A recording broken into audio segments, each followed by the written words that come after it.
Dunia semakin VUCA. Pasti setuju sahabat semua dengan istilah VUCA ini yang arti sederhananya volatility, uncertainty, complexity, dan ambiguity. Volatility adalah gejolak kehidupan yang sangat ekstrim. Uncertainty adalah ketidakpastian. Complexity adalah kerumitan yang parah. Dan ambiguitas adalah punya banyak maksud, punya banyak arti. Tidak ada kejelasan. VUCA terjadi karena bermacam disrupsi atau kondisi di mana terjadi inovasi yang menyebabkan perubahan besar-besaran secara ekstrim ke dalam sistem yang baru. Kata disrupsi pada model bisnis baru misalnya, baru sah jika memenuhi juga unsur less government involvement atau berkurangnya campur tangan pemerintah dan regulator. Sistem baru yang lebih ringkas, mudah, dan murah. VUCA di dunia saat ini terdisrupsi model bisnis yang terparah adalah karena perang militer, perang cuaca, perang informasi, perang dagang, dan banyak lagi yang terjadi di dunia sekarang atas nama negara, atas nama wilayah, atas nama ideologi, dan berbagai alasan lainnya yang menyebabkan manusia menjadi serigala bagi sesama manusia.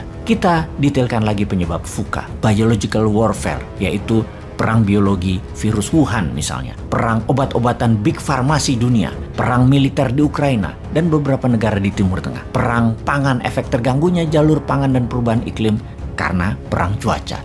Selanjutnya, kita semua tahu ada 3 gempa besar disrupsi ekonomi terjadi dalam 3 tahun terakhir yang mempercepat banyak hal berubah. Salah satunya karena berubahnya model bisnis, yaitu karena perubahan perilaku generasi digital, yaitu generasi milenial dan zilenial, disrupsi teknologi, dan disrupsi pandemi. Semua ini merubah cara bertindak dan berpikir umat manusia yang harusnya atau biasanya perubahan itu terjadi dalam hitungan dekade bahkan ratusan tahun. Namun sekarang itu bisa terjadi hanya dalam hitungan bulan. Semua bisa bergeser, semua berubah dengan drastis. Di atas semua itu, ada yang harus berubah mengikuti disrupsi dan pengendalian VUCA, yaitu cara bernegaranya. Sekali lagi kita tekankan, cara bernegara harus juga didisrupsi, diubah dengan drastis. Jadi lebih efisien, lebih ringkas, lebih taktis. Sungguh akan sangat berbeda cara bernegara ke depan untuk bisa mengikuti berbagai disrupsi penyebab VUCA agar sebuah negara menjadi negara berdaulat, stabil,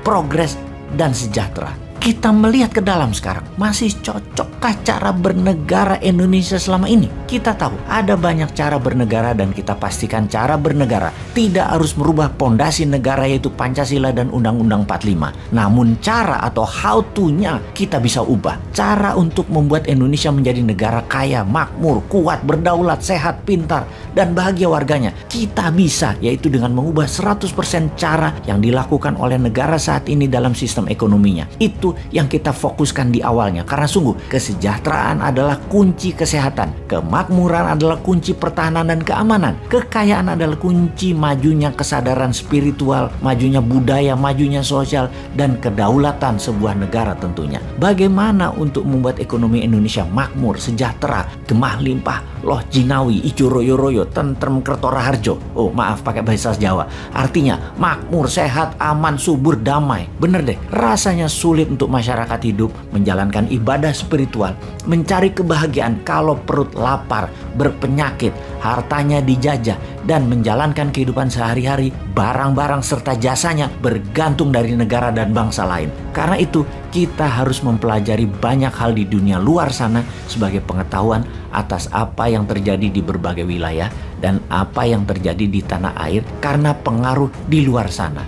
Kemudian menyusun apa yang akan kita lakukan agar yang negatif tidak terjadi kepada masyarakat kita, yang terbaik terjadi pada kita, yang kita bawa keluar sebagai pemain besar dalam global player di dunia, dalam pengaruh positif tentunya. Kita rincikan. Kita tengok negara Nordik. Mengapa mereka kaya? Mengapa dengan jam pelajaran yang pendek, bahkan hanya sekolah 4 hari dalam seminggu yang mulai diterapkan segera, juga tidak ada PR, lebih banyak vokasinya daripada akademinya, dari pendidikan SMA ke bawah. Ternyata membuat masyarakatnya jadi handy, ringan tangan, dan terampil, serta produktif. Kita menengok Inggris, kuat dalam bidang akademi, juga kuat dalam kegiatan ekstrakurikuler yang ditiru oleh India, Amerika, Singapura, Australia. Semua meniru Inggris, cara pendidikan sekolahnya, setidaknya SMA ke bawah. Tiongkok, Jepang, Korea Selatan, dan Indonesia, cara pendidikannya semodel. Seperti misalnya menggunakan seragam, pelajaran kuat di hafalan, banyak tugas-tugas di rumah,